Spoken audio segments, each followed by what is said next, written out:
There's a problem where if you touch it, it makes noise.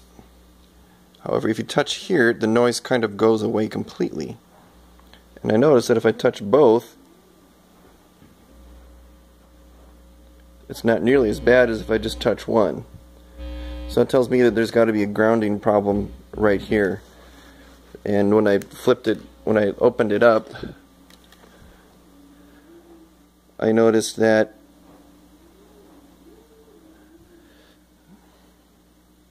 the shield is not connected to any part, and going through here, the shield is also not connected here to any part. So I could try to salvage this one. I think there's enough, but what I'm going to try to do instead is have a wire just go through that's just for ground. This blue wire goes from this ground here into the cavity of the guitar, and that's normally to ground the metal on the outside of the guitar. That's why when you touch it, sometimes the residual interference goes away. So I've lodged this just for a test, lodged this wire that I'm going to use, and now watch, I'll touch it to here.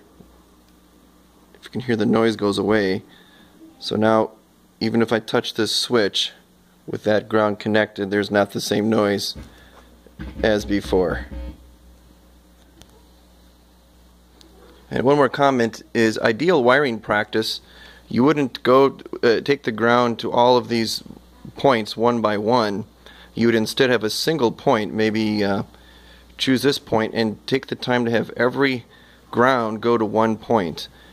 And then not only that, but you can line the inside of this whole cavity with copper tape or some kind of metal tape, and even the top plate, so that there's a complete, basically a metal foil box that houses everything here and everything here. And that's supposed to cut down a lot on the noise interference that you get from the lights. The dimmer lights especially are pretty bad for that.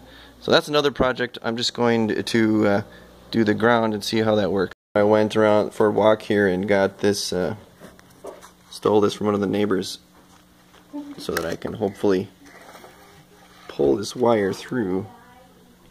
Hey, it worked. What do you know? So there's this handy screw there, and looks like that'll work on that side. And over here I'm going to have to get out the soldering iron. I was a little bit too hasty in my conclusion to attach the wire here, because if you look carefully, it doesn't actually go to the body of the ground body. It needs to go into the middle. So I've used my knife here to make a separation. I'm going to take that wire and put it in between there, and that'll quiet it down. So there it is, all connected. Boy, this camera's terrible. Sorry about that. And over here I've soldered it right there, nice and tight solder, and we're quiet. Oh. So good. A little noise that goes away if you touch this. This guitar is that the action is pretty high, and so one test is you put your thumb on right about here, like where the neck meets, and there's going to be some relief. And then, see if I can do all this here. You press the first fret. So I'll press this down. So that should be a straight line.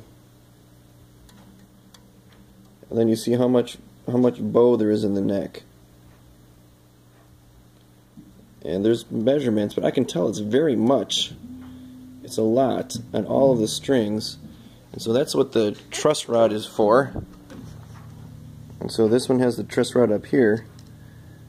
However, when I go to tighten it, it's just very loose. And if you tighten it, it's going to pull the neck back and pull the action down too. You don't want to bend it too much. It will go back bow and you'd have buzzing. But the problem is, when I tighten it, it becomes loose. And what that tells me is that it's broken. Basically, the nut must be broken. There's a big long bolt that goes all the way down, and so it must be broken in there. That's very unfortunate, but that's my assessment of that situation. So I was able to improve it a little bit, and then it just seemed like it broke, even though I wasn't really torquing on it very hard at all. It just kind of got easier and easier, as if I was, as if it was broken. So. And then on this fret, we were getting some buzz. So, if I would press it on the 12, it's getting some buzz.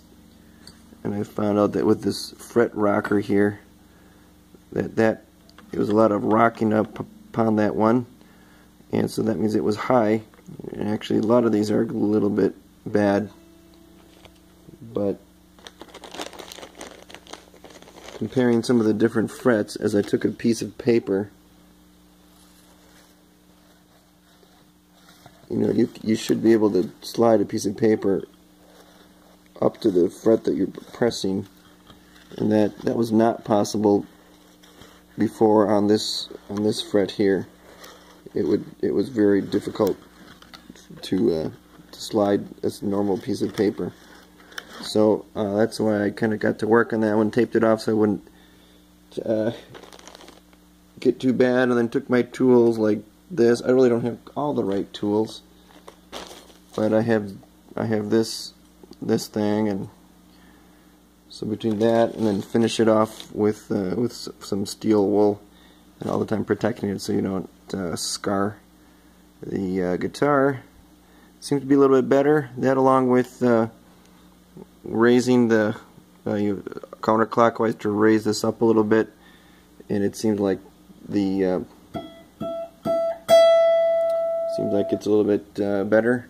Now, one thing is, I think the nut might need some relief. There's a little bit,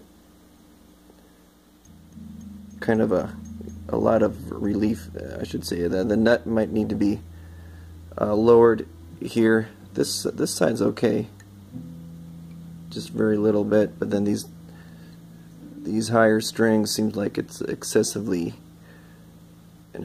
amount. You can almost see it on this bad camera. So I'll talk to Giovanni, see if it bothers him, and if so, we can lower that. Might play a little easier. That's about all I know about guitars.